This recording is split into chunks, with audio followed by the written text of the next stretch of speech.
Hi, what's up mga Lodi? Meron na naman po pala tayong another video for tutorial today, no?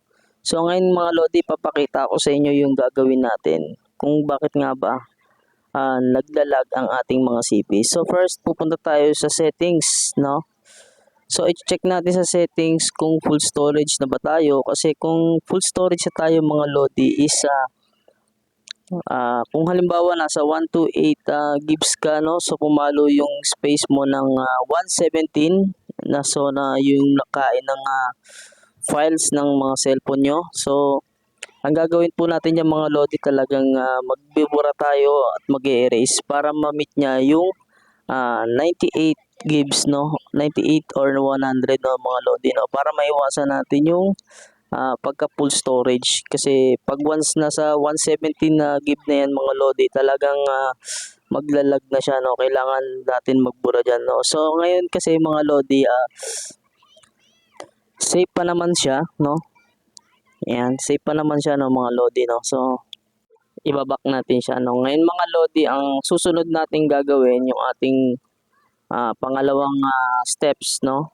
So ang gagawin natin, pindutin lang natin tong home button, no. I-hold nyo siya, no, mga Lodi, no. So kapag nakita nyo yung mga tabs na yan, yan yung tatanggalin nyo, no, para mabawasan yung paglag ng mga cellphone natin. So i-click nyo lang yan, and then makikita nyo yung successfully cleared, no, sa memory nya, no.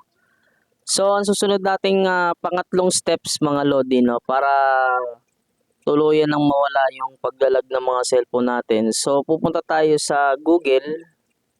Ayan, so makikita nyo sa Google, no. So itong tabs, ayan, yan yung tabs. Grabe yung tabs, diba? Nasa 80 mahigit, no. So dahil dyan, kahit hindi mo gamitin yung Google na yan, automatic nagpa-function yung mga tabs nya, no. So yun yung isa sa dahilan kung bakit naglalag yung mga cellphone natin or bakit nagahang. Ayan, so dahil yung kanyang tabs is naka-auto function, no. So ang gagawin mo niyan mga Lodi, i-click mo lang yan, and then yan, makikita mo na lahat ng tabs na gumagana sa cellphone natin, no. So kaya talagang napakalag talaga niyan dahil sa sobrang dami, no.